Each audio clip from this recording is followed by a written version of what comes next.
Hello students, मेरा नाम है यशपाल और आप सभी का इस नए वीडियो में स्वागत है, जिसमें हम जयशंकर प्रसाद का जीवन परिचय देखेंगे।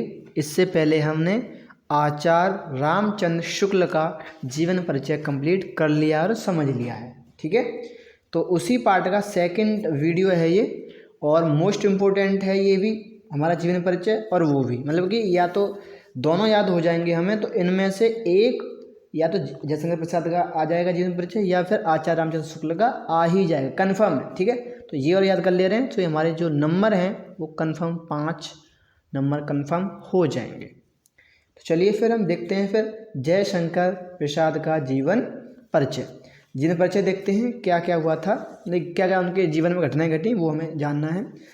तो यहाँ से करते हैं। प्रसाद जी का जन्म काशी के एक सुप्रसिद्ध वैश्य परिवार में सन 1889 ईस्वी में हुआ था। कब? 1889 ईस्वी, ये हमें याद रखना है भाई, सन कौन सी थी? 1889 ईस्वी, इसको मत भूल जाना। तो कहाँ हुआ था?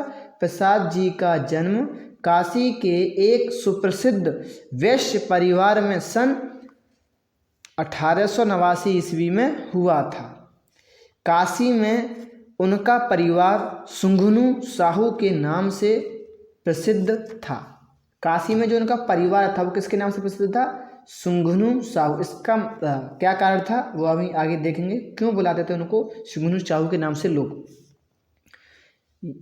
इसका कारण यह था कि उनके यहाँ तंबाकू का व्यापार होता था। सुगुनु साहू क्यों बोलते थे इनको लोग? इनको क्योंकि इनके यहाँ पे क्या होता था? तंबाकू का व्यापार करते थे ये, इसी वजह से इनके घर को सुगुनु साहू के नाम से, इनके परिवार सुगुनु साहू नाम से जानते थे। ठीक है, प्रसाद जी के पिता का नाम देवी प्रसाद था। क्या नाम था इनके पिता का नाम? देवी प्रसाद। तो देवी प्रसाद था। प्रारंभिक शिक्षा इनके घर पर ही हुई।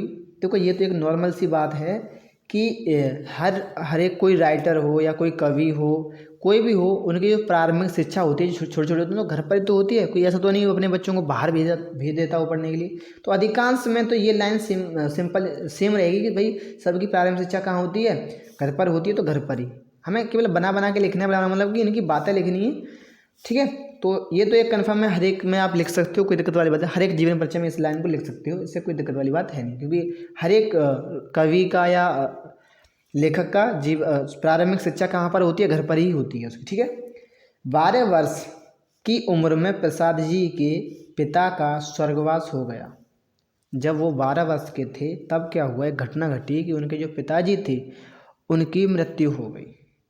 ठीक है, फिर क्या हुआ आगे कि पिता की मृत्यु के 4 वर्ष पश्चात, जैसे ही पिता की मृत्यु हुई 4 साल हो गए, तो क्या हुआ? उनकी माता भी उन्हें संसार में अकेला छोड़कर चल बसी। तो उनकी जो माता थी, उन 4 साल हुए जैसे कि उनके पिता की डेथ हुई, उसके 4 साल बाद उनकी माता की भी डेथ हो गई, लेकिन उनकी माँ भी मर चुकी थी। ठीक है, अब क्या हुआ फिर आगे देखते हैं। प्रसाद जी के पालन पोषण और शिक्षा दीक्षा का प्रबंध उनके बड़े भाई शंभू रत्न जी ने किया। किसने किया था फिर? क्योंकि उसके पिता की भी डेथ हो चुकी है, मॉम की भी डेथ हो चुकी है, तो इस वजह से उनके जो बड़े भाई थे शंभू रत्न जी, उन्होंने इनका सब पढ़ने लिखने का, पालन पोषण सब कुछ उन्होंने ही किया। सर्वप्रथम प्रसाद जी का नाम क्वींस कॉलेज में लिखवाया गया। सबसे पहले इनका नाम कहाँ लिखवाया गया? क्वींस कॉलेज में लिखवाया गया, लेकिन स्कूल की पढ़ाई में उनका मन ना लगा। लेकिन क्या हुआ कि स्कूल की पढ़ाई में उनका मन जो था वो नहीं लगा, कि भाई मन नहीं लगा, तो क्या हुआ? इसीलिए उनकी शिक्षा का प्रबंध घर पर ही कराया गया। इसीलिए क्या हुआ कि उनकी जो शिक्षा थी, मतलब कि जो उनकी पढ़ाई थी, वो घर पर ही टीचर लगा ली, ट्यूशन, और उन्हीं से वो पढ़ने लगे। स्वाध्याय से इन्होंने हिंदी, अंग्रेजी, उर्दू, फारसी आदि भाषाओं का ज्ञान प्राप्त कर लिया। स्वाध्याय मतलब खुद पढ़ कर इन्होंने क्या कर लिया? हिंदी कर ली, अच्छी लैंग्वेज समझ गए, अंग्रेजी को अच्छा समझ गए, उर्दू को अच्छा समझ गए, फारसी को अच्छा समझ गए थे ये। ठीक, खुद पढ़ कर आदिभाषाओं में चयन कर लिया। प्रसाद जी स्वतंत्र रूप से काव्य रचना करने लगे थे, मतलब कि अब ये कविताएं करने लगे थे, तभी इनके बड़े भाई शंभु रत्न का स्वर्गवास हो गया। तभी की एक घटना घट गई कि इनके जो बड़े भाई थे शंभु रत्न जी, उनकी मृत्यु हो गई। इससे प्रसाद जी के हृदय को गहरा आघात लगा। और क्या हुआ भाई, इससे क्या हुआ कि जो प्रसाद जी थे उनके दिल को बहुत ज़्यादा ठेस पहुंची। सिंपल सी बात है, 12 वर्ष की उम्र में किसी के पिता की डेथ हो जाए, फिर मम्मी की 4 वर्ष बाद मम्मी की डेथ हो जाए, फिर उनके बड़े भाई सब कुछ पालन पोषण बड़े भाई करें और उनकी भी डेथ हो जाए, तो हर व्यक्ति अंदर से टूट ही जाता है। तो यही उनके साथ भी हुआ। ठीक है। तथा यक्ष्मा रोग के कारण ये उन्हें काफ़ी दुख हुआ और प्लस उन्हें एक रोग और हो गया, यक्ष्मा रोग। इसके कारण प्रसाद जी की मृत्यु सन कब हो गई? सन 1937 ईस्वी में हो गई।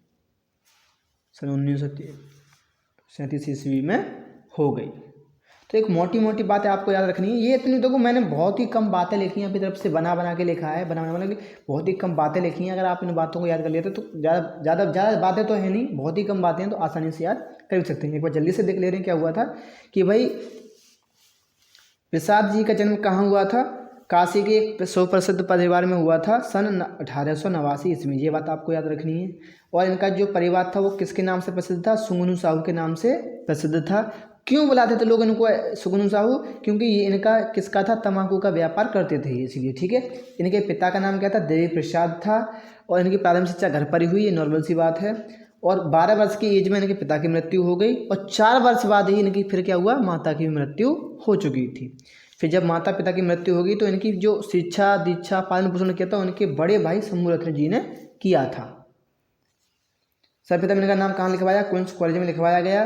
लेकिन इनका पढ़ाई में मन, कॉलेज की पढ़ाई में मन नहीं लगा, तो इनकी फिर घर पर ही प्रबंध कराया कि चलो अब तुम उसमें नहीं लगा तो घर पर ही पढ़ लो। वहीं पर इन्होंने खुद से पढ़ कर क्या कर लिया? खुद से पढ़ कर हिंदी, अंग्रेजी, उर्दू, फारसी भाषाओं का अच्छी नॉलेज ले ली थी इन्होंने। जब ये काव्य रचना, मतलब कि प्रसाद जी स्वतंत्र रूप से काव्य रचना करने लगे थे, तभी एक घटना घटी कि इनके बड़े भाई शंभु रत्न जी का भी मृत्यु हो गई थी।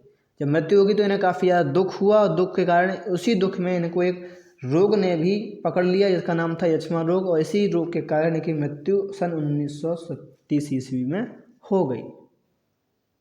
ठीक है। अब हम इनकी रचनाएं और कृतियां देख लेते हैं। देखो, रचनाएं और कृतियां एक ही बात होती है। पेपर में कभी रचनाएं लिखी जाता है, कभी कृतियां लिखी जाता है, तो उससे कन्फ्यूज मत होना आप।